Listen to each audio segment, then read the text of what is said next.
क्या हुआ जब रात के अंधेरे में ईरान और यूएस के डेलीगेशन इस्लामाबाद पहुंचे?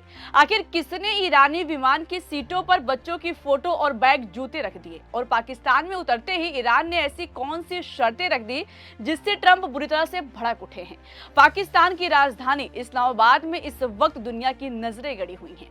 बीती रात जब ईरानी संसद के स्पीकर मोहम्मद बाघेर गालिबाफ और विदेश मंत्री सैयद अब्बास अरागची पाकिस्तान में लैंड किए तो उन्होंने साफ कर दिया कि बातचीत तभी शुरू होगी जब वाशिंगटन तेहरान की पहले की 2 शर्तों को मान लेगा। वहीं उधर से पाकिस्तान में वार्ता के लिए अमेरिकी उपराष्ट्रपति जेडी वेंस के रवाना होने के बाद ट्रंप ने चेतावनी दे डाली और खुलासा कर दिया कि जहाजों में हथियार लोड किए जा रहे हैं। वहीं ईरान ने शांति वार्ता से ठीक पहले सोशल मीडिया प्लेटफॉर्म एक्स पर एक तस्वीर पोस्ट की, जिससे साफ हो गया है कि ईरानी जहाज में सिर्फ उनका डेलीगेशन ही नहीं पहुंचा है, बल्कि वो अपने साथ अमेरिका के खिलाफ सबूत लेकर घूम रहे हैं। तो आखिर ईरान ने पाकिस्तान पहुंचते ही क्या शर्त रख दी जिसे ट्रंप बुरी तरह से बौखला उठे और उन्होंने क्या चेतावनी दे डाली है? और इन सब के बीच ईरान ने कौन सी वीडियो जारी की है जिससे अमेरिका की भारी फजीहत हो गई, सब बताएंगे आपको इस रिपोर्ट में। नमस्कार दोस्तों, मैं हूं शिवानी पांडे और आप देख रहे हैं 4 PM। पाकिस्तान की राजधानी इस्लामाबाद में ईरान और अमेरिका के बीच समझौते को लेकर जबरदस्त तैयारियां की गई हैं। पाकिस्तान चाहता है कि किसी तरह से दोनों देशों के बीच सफलतापूर्वक समझौता हो जाए, जिससे कि दुनिया में अपना नाम चमका सके। लेकिन जिस तरह से दोनों देशों की तरफ से बयान आ रहे हैं, उससे तो यही लग रहा है कि कोई किसी के सामने झुकने के लिए तैयार नहीं है। बीती रात जब मोहम्मद बाघेर गालिबाफ और सैयद अब्बास अरागची के नेतृत्व वाला डेलीगेशन पाकिस्तान पहुंचा तो उनका स्वागत करने के लिए पाकिस्तान के फील्ड मार्शल आसिम मुनीर खड़े हुए थे। लेकिन ईरान ने पाकिस्तान में लैंड करते ही झटका दे दिया।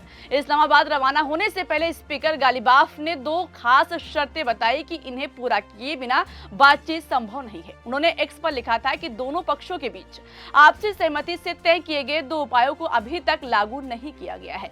लेबनान में युद्ध विराम और बातचीत शुरू होने से पहले ईरान की सीज संपत्तियों को रिलीज किया जाना। बातचीत शुरू होने से पहले इन दोनों मामलों को पूरा किया जाना आवश्यक है। अब देखिए, ईरान ने साफ कर दिया है दोस्तों कि अमेरिका से कोई भी बातचीत शुरू होने से पहले कुछ ऐसे जरूरी कदम उठाए जाए जिससे वो अमेरिका के जवाब में ना आए। इनमें क्षेत्रीय सुरक्षा से जुड़े मुद्दे और आर्थिक प्रतिबंधों से संबंधित शर्तें शामिल हैं।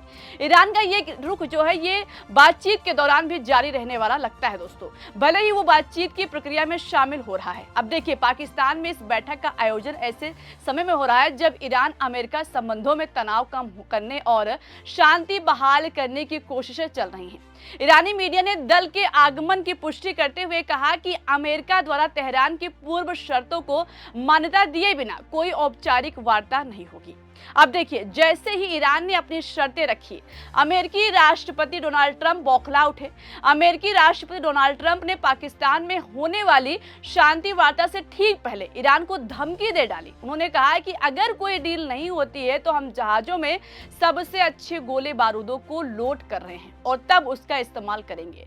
न्यूयॉर्क पोस्ट को दिए एक इंटरव्यू में ट्रंप ने कहा कि हम एक रीसेट कर रहे हैं, हम जहाजों में सबसे अच्छा गोला बारूद, अब तक के सबसे अच्छे हथियार लोड कर रहे हैं जो हमने पहले किया था, अब उससे भी बेहतर। और अगर हमारी कोई डील नहीं होती है तो हम उनका इस्तेमाल करेंगे, हम उनका बहुत असरदार तरीके से इस्तेमाल करेंगे। इससे पहले अपने ट्रूथ सोशल नेटवर्क पर एक छोटे और रहस्यमयी मैसेज में ट्रंप ने दुनिया के सबसे शक्तिशाली रीसेट की बात की थी दोस्तों। ट्रंप ने ईरान को एक और कड़ी चेतावनी दी। उन्होंने कहा कि तेहरान के पास अब कोई भी दाव नहीं बचा है और वो केवल प्रमुख अंतर्राष्ट्रीय जल मार्गों पर नियंत्रण के जरिए दुनिया से थोड़े समय के लिए जबरन वसूली करने पर निर्भर है।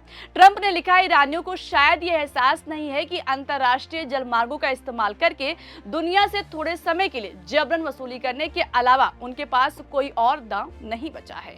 उन्होंने आगे कहा कि आज वो जिस एकमात्र वजह से जिंदा है वो है बातचीत करना।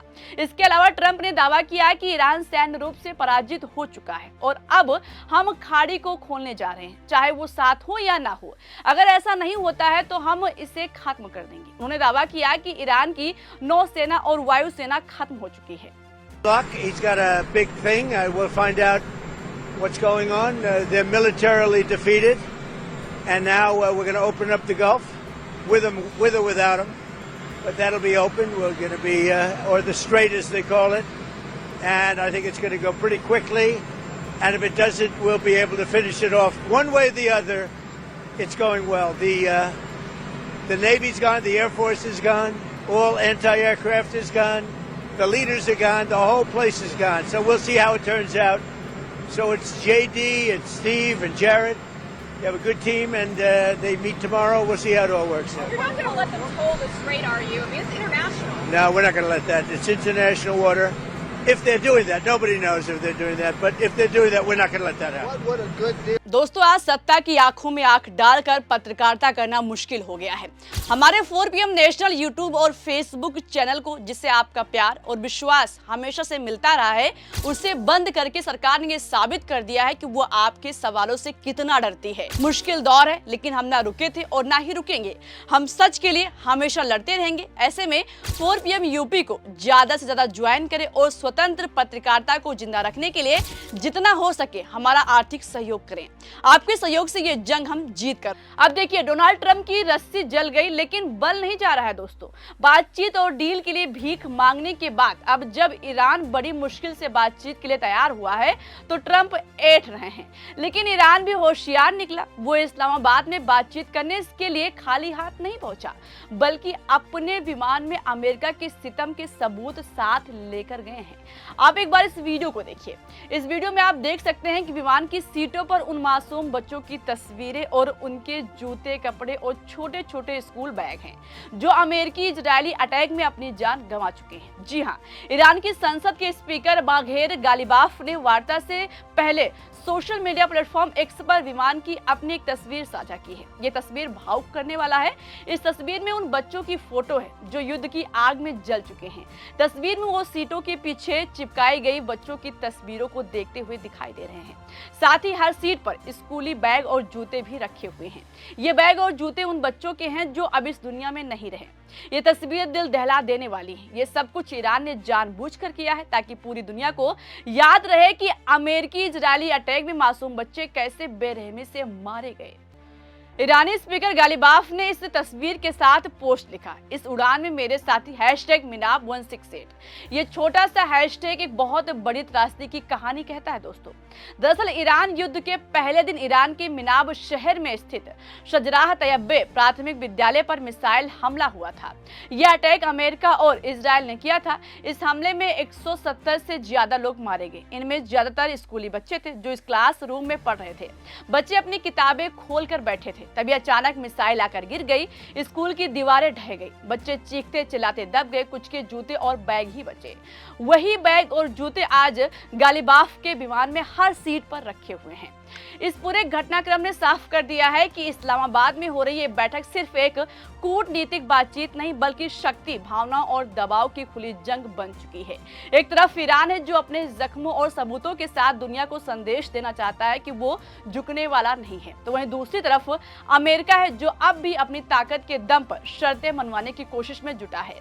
बच्चों की तस्वीरों और उनके सामान के जरिए ईरान ने इस वार्ता को मानवीय त्रासदी का चेहरा दे दिया है, जिससे वैश्विक दबाव भी बढ़ सकता है। लेकिन ट्रंप की सख्त चेतावनियां इस बात का संकेत है कि हालात किसी भी वक्त और ज्यादा विस्फोटक हो सकते हैं। अब देखना होगा कि ये बातचीत शांति का रास्ता खोलती है या फिर दुनिया को एक नए टकराव की ओर ढकेल देती है। इस पर आपको क्या लगता है? आपकी जो भी राय, अपनी राय कमेंट बॉक्स में जरूर बताइएगा। इस वीडियो को शेयर कीजिएगा, लाइक कीजिएगा। अपने 4 PM के साथ नमस्कार।